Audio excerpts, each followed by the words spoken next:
Cloning. Cloning is the process by which an entire organism is reproduced from a single cell taken from the parent organism and in a genetically identical manner.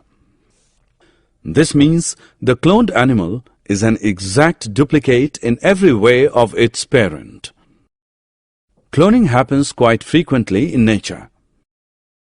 Asexual reproduction in certain organisms and the development of twins from a single fertilized egg are both instances of cloning.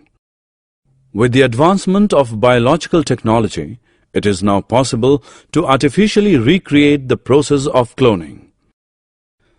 The DNA nucleus was extracted from an embryonic cell and implanted into an unfertilized egg from which the existing nucleus had already been removed. The process of fertilization was stimulated by given an electric shock or by some chemical treatment method.